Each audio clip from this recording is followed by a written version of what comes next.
Bienvenue dans ce nouveau cours sur les ondes sismiques. Alors ce cours c'est le dernier cours sur la partie des ondes. Après ça c'est terminé. Ça tombe bien parce que c'est un cours dans lequel il n'y aura pas beaucoup d'informations. Ce sera un cours plutôt facile, plutôt tourné vers la culture générale. Voilà, c'est ça que je veux dire par pas beaucoup d'informations techniques. On va pas faire des calculs difficiles. On va surtout essayer de comprendre ce qui se passe lors d'un tremblement de terre ou d'un séisme. Donc les ondes sismiques, je viens de l'expliquer, c'est des ondes qui viennent d'un tremblement de terre. Un tremblement de terre, qu'est-ce que c'est? Donc tremblement de terre ou séisme en français, c'est le même mot. Enfin, ça veut dire la même chose. Donc vous savez que sur la Terre, il y a des failles, des grandes fissures comme ça. Je vais pas rentrer trop loin dans la géologie, mais il se trouve que parfois, donc ces failles accumulent de l'énergie élastique, en tout cas ça c'est important, une sorte d'énergie potentielle élastique, qui tout à coup se libère et libère de l'énergie sous forme d'ondes, qu'on appelle donc les ondes sismiques. Tout est expliqué sur ce petit dessin. Les mots importants ici, ce sont donc le foyer. Le foyer, c'est le lieu où l'énergie se libère, où la rupture de la faille se fait. Le point le plus proche du foyer à la surface s'appelle l'épicentre. C'est un mot très important dont on parle souvent, puisque c'est là qu'on reçoit l'information du séisme en premier, et puis ensuite l'information se diffuse plus loin sur la surface. Donc bien sûr, ces ondes créent des oscillations du sol, vous connaissez, ça peut être destructeur, ça peut être dangereux, ça crée des dommages aux constructions, aux gens. Ce que j'appelle dommages ici, c'est aussi dégâts, c'est-à-dire les problèmes liés à la destruction du tremblement de terre. Les gens qui étudient les séismes s'appellent des sismologues. La science de l'étude des séismes, c'est la sismologie. On dit parfois séismologie, qui est dérivé du mot anglais. C'est pas très utilisé, mais vous pouvez le trouver, c'est pour ça que je l'ai mis. Seismology, je pense qu'ils diraient ça comme ça, les Anglais. L'énergie libérée par un séisme, c'est la magnitude, et c'est ça qu'on mesure avec un sismographe. On mesure l'énergie libérée par un séisme. Donc les sismographes nous donnent cette énergie, ou en tout cas qui mesure d'une certaine façon l'amplitude des ondes. Cette énergie est déterminée par l'échelle de Richter. Donc la magnitude du séisme est mesurée par l'échelle de Richter, c'est une échelle logarithmique.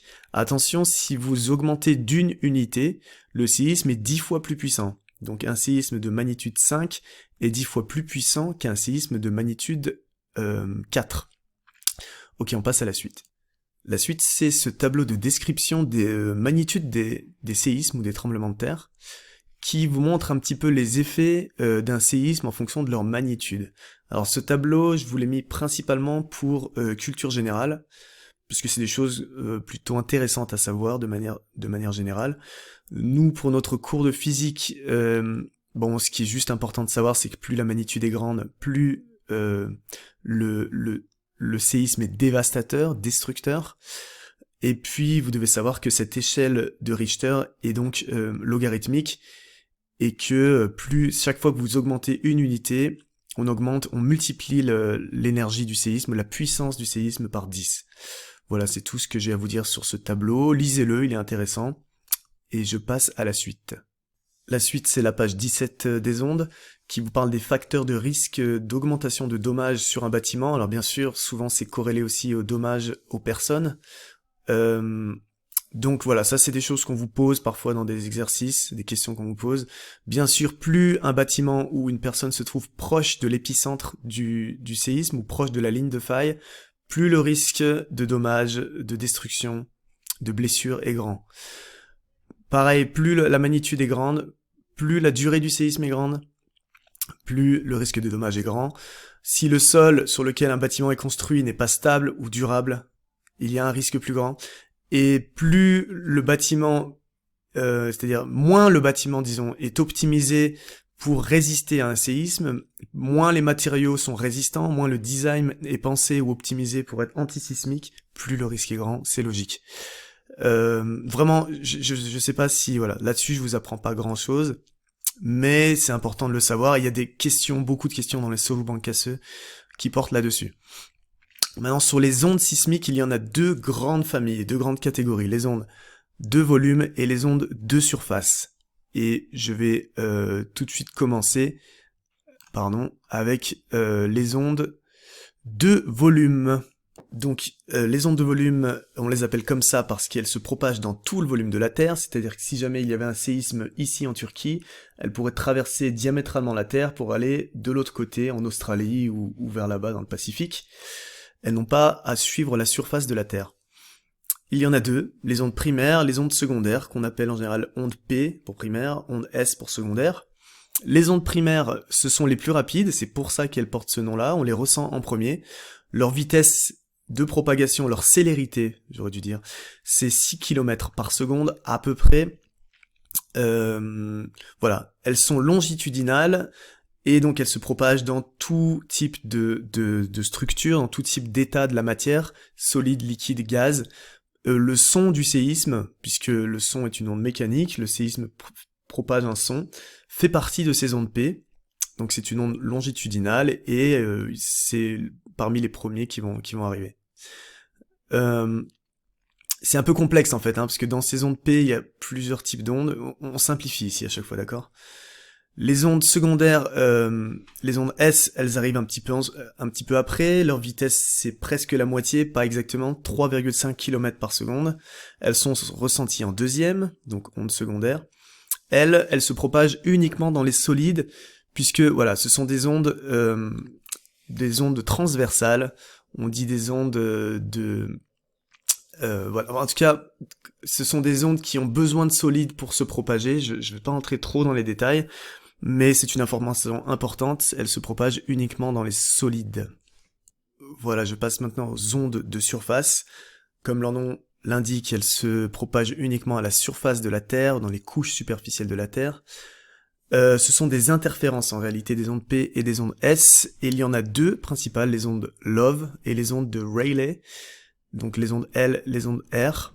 Elles sont assez complexes, vous voyez qu'en fait on va pas les détailler, on va pas en parler vraiment spécifiquement ici, vous devez juste savoir qu'elles existent, et qu'elles sont à la fois transversales, longitudinales, elles sont en 3 dimensions, et qu'elles sont un petit peu plus lentes, de manière générale, que les ondes de volume. Voilà, c'est tout ce qu'on a à dire sur ces ondes de surface. Voilà, je passe maintenant à la page 11, onde 18, qui est la dernière page de ce cours sur les séismes, sur les ondes sismiques.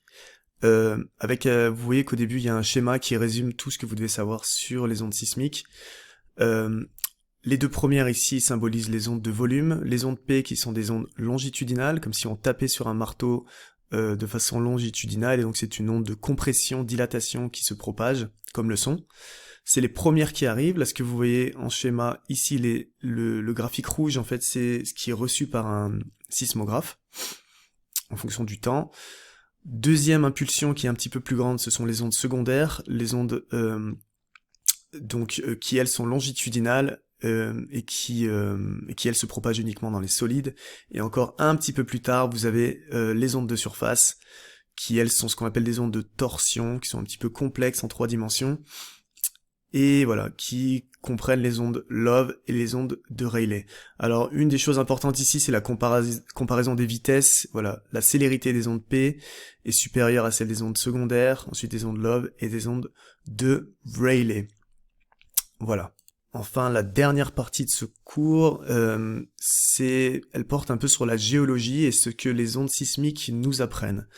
Donc vous avez compris que ce sont des ondes complexes, en réalité, qui n'ont pas qu'une seule fréquence, qui n'ont pas qu'un seul type.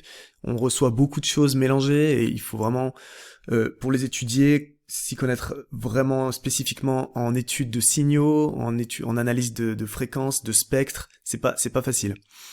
Ce que vous pouvez connaître, en tout cas maintenant, après tout ce que vous savez sur les ondes, c'est que les ondes sismiques, ce sont des ondes mécaniques, et que comme toutes les autres ondes, comme je l'ai écrit ici, elles subissent des réflexions et des réfractions. Donc, elles ne se comportent pas de la même façon quand elles changent de milieu. C'est-à-dire quand elles passent, par exemple, d'un milieu solide à un milieu liquide. Aujourd'hui, en 2020, et depuis plusieurs dizaines d'années, on a des sismographes de partout sur le globe qui vont mesurer les ondes qu'ils reçoivent, et en étudiant l'étude de ces signaux, on peut réussir à deviner de quelle onde il s'agit. Est-ce que c'est une onde de surface qui a donc suivi tout ce chemin pour arriver? Imaginez qu'un sismographe se trouve ici. Est-ce que c'est une onde de surface qui va être plus lente à arriver? Est-ce que c'est une onde de volume? Est-ce que cette onde est arrivée directement? Est-ce qu'elle a été réfléchie? Est-ce qu'elle a été réfractée par un liquide et ensuite arrivée? Pendant toute une zone, on ne va pas mesurer d'onde du tout. Pourquoi? À cause de la réfraction et de la réflexion. Bref, sans entrer dans le détail, avec toutes ces informations combinées, c'est comme ça en réalité qu'on arrive à savoir ce qu'il y a au centre de la Terre. Et c'est comme ça qu'on sait par exemple, je vous ai mis un exemple, que le milieu du noyau terrestre est en réalité solide, malgré l'idée répandue que c'est un liquide. Le tout centre de la Terre est solide, et il est entouré d'une partie qui s'appelle le noyau externe, qui lui est liquide. Voilà, c'est d'ailleurs un projet de physique qu'un de vos camarades va me rendre la semaine prochaine. Voilà, il reste plus qu'à corriger le petit exercice d'application. Voilà, l'exercice d'application ici parle d'ondes primaires qui mettent 21 secondes pour se propager jusqu'à un point A, et on doit deviner combien de temps mettront les ondes secondaires pour arriver jusqu'à ce point A. On vous donne la vitesse des ondes primaires et la vitesse des ondes secondaires. Bon, c'est juste un exercice de proportionnalité, c'est un des rares exercices d'ailleurs que vous aurez à faire en utilisant un calcul. La plupart des autres exercices sur les ondes sismiques sont des exercices de connaissance. Mais allons-y, donc c'est simplement un exercice de proportionnalité, la distance entre le foyer et le point A est la même. On sait que la célérité, la vitesse, c'est égal à la distance divisée par le temps. Tout ça est donc proportionnel. Le temps des ondes secondaires est égal tout simplement à la célérité des ondes primaires multipliée par le temps des ondes primaires divisé par la vitesse des ondes secondaires. Ok? Si en fait j'ai juste fait un produit en croix, Ischler-Dichler-Charpe, si je le dis bien. Si je remets celui-là en dessous, on voit bien que le rapport des temps est égal au rapport des vitesses. TS sur TP égale CP sur CS. Donc, vitesse des ondes primaires 6, multiplié par 21, qui est le temps en secondes que mettent les ondes primaires pour arriver, divisé par la célérité des ondes secondaires, qui nous font donc 36 secondes. La réponse correcte était la réponse D. Voilà, bravo, vous avez fini le cours sur les ondes, j'espère que vous aurez tout compris, j'espère que c'était intéressant, j'espère que vous allez bien, que vous vous portez bien. Je vous souhaite que du bonheur, passez une bonne fin de journée, une bonne fin de soirée, et je vous dis à bientôt en visioconférence, au revoir.